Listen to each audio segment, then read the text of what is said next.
Mark, Jenna, and Tom collapsed onto the gravel, their lungs burning and their bodies slick with sweat, dust, and fear. The cool night air felt like a cleansing shock. They were safe, but the victory was hollow. Liam was gone. Mark's hand was still clenched tight. Slowly, he opened his palm. The broken green toy soldier lay there, slick with the creature's dark, oily residue. Jenna and Tom leaned in, their shoulders touching. They were looking at it not as a toy, but as the final proof of the horror they had witnessed. "It took him," Tom whispered, tears starting to track paths through the grime on his face. "We have to go. We have to get the police. We have to tell someone." Mark shook his head, his gaze fixed on the plastic figure. He ran his thumb over the small broken torso. "Wait," he murmured. "Look." The fluorescent light inside the House of Mirrors hadn't been kind, but the soft moonlight now catching the plastic revealed something they had missed. Scratched onto the underside of the toy soldier's base, almost invisible, was a tiny, jagged inscription. It wasn't painted on. It looked like it was dug in recently, perhaps by Liam's own fingernail in his last moments.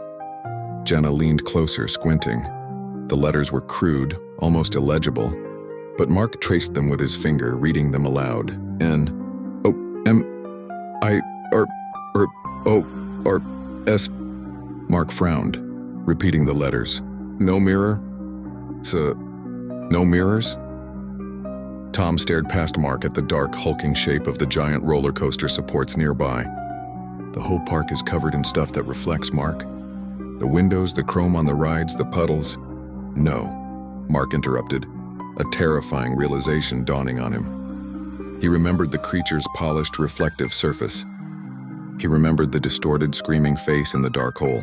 "The mirrors, they weren't just glass," Mark said, his voice flat with horror. The creature wasn't wood, it was dark, polished reflection.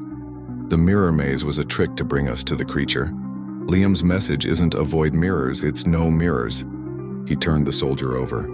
The small broken bayonet that had snapped off was missing entirely. Suddenly, a thought struck Jenna. "Wait!" Back in the funhouse, that music, that tinny, cheerful music that started when we escaped the mirror room. It sounded like a carousel.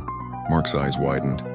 The first ride in any old amusement park, the one attraction everyone saw, the one with massive, polished horses and countless reflective chrome poles. The carousel. "It's not under the ground," Mark breathed, standing up. "It moves. The creature isn't a thing. It's the park's way of playing with its victims. It hides in plain sight in the most cheerful, most reflective place. If Liam left a clue, it's not about running away. It's about where they took him next." They left the service yard and sprinted across the overgrown midway. In the center of the park stood the abandoned carousel. It was massive, silent, and hauntingly beautiful in the moonlight. Its painted horses rearing in eternal frozen motion. The carousel was covered in chrome poles, shiny brass trim, and large ornate glass panels, a dazzling field of reflections.